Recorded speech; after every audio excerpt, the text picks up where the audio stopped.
All right, everybody. So this is going to be part 4 of my income statement series. Now, in this video, we're going to talk about other income and expenses. And we're going to go off the same example where we're looking at Palantir Technologies. So I'm going to jump straight to the income statement. And that is on page 4.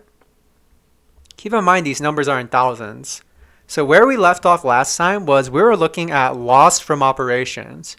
This time we're going to look at other income and expenses net. Now, this section is not related to the company's core operations. This is something entirely different. So we always need to figure out how this company defines what other income and expenses is. So the way we can do this, it's kind of messy, but I'm going to show you this one time. We're going to basically do a Control F function, and we're going to do a keyword search on other income. So we're essentially just going to click through until we find how it's defined. So right here, we found it right away. It's on page 27. Now they say other income and expenses net consists primarily of foreign currency exchange gains and losses, realized and unrealized losses from investments, and our share of income and losses from our equity method investments. All right, so we could go ahead and figure out what all of these line items actually are. So I'm going to start with looking at the foreign currency loss. So this is going to be on page 5. So if we look on page 5, we have foreign currency translation adjustments. So they took a loss of 3.161 million. So this essentially means that, the foreign currency exchange rate was not favorable. And this makes sense because here in December of 2022, we've had the dollar pretty much strong for several quarters.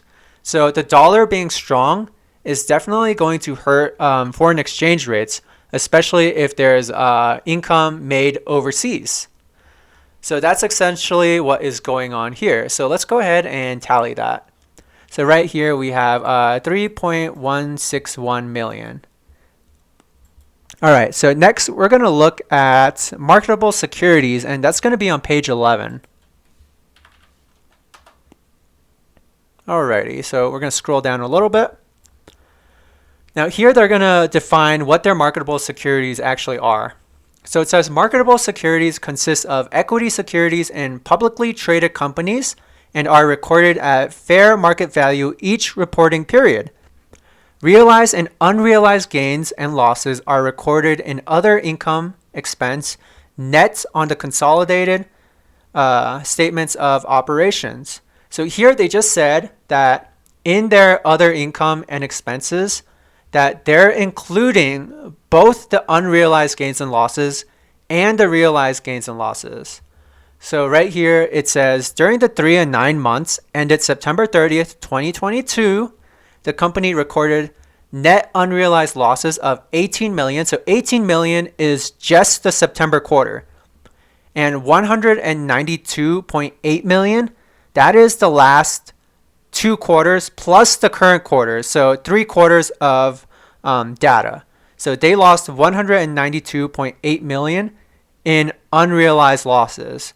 So if you think you're a bad investor, well, Palantir isn't that great either. And right here, they have realized losses of 41.3 million in this quarter alone. And if we're looking at this quarter and the last 2 quarters, that is 67.9 million in realized losses.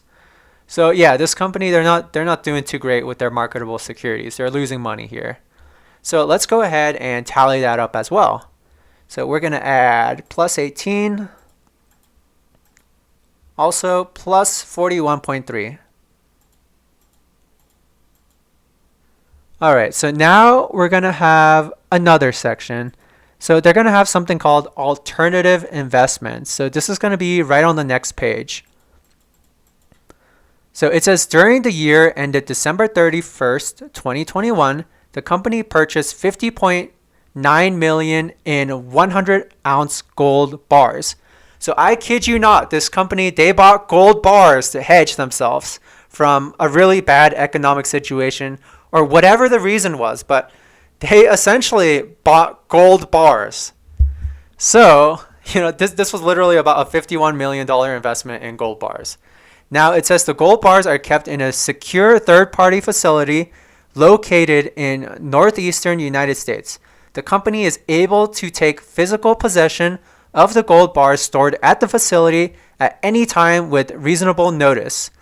During the 3 and 9 months ended September 30th, 2022, the company recorded net unrealized loss of $2.6 million related to alternative investments within the other income expense net on the consolidated statements of operations. So essentially the value of their gold fell. So they took a $2.6 million loss on the value of their gold. And this is a unrealized loss. So let's go ahead and tally that up. We're going to add that to this. So plus 2.6 equals, so right here we have about 65.06 million. Now let's go back to page 4, which is the income statement. Now right here we have other income and expenses net of 65.046 million. What did we tally up? Well, we tallied up something very, very close to that. So this is probably just some rounding errors that's going on here. But essentially, this is how this other income and expense is calculated. So I literally just showed you all the components that made up this section right here. So it's very easy to look at this and just say, oh, whatever. Well, they lost 65 million or so. That's a lot of money to be losing. You want to know exactly what is going on here in this other income and expense. How is it that their other income and expense is higher than their loss from their operations? This is a red flag. So you definitely need to be paying attention to things like this. How is this company investing their money? Are they investing it wisely? Are they just going to YOLO it all into AMC? Is that a good idea? No. You want to know exactly what this company is doing with their investments. So I hope you guys enjoyed this video and have a great one.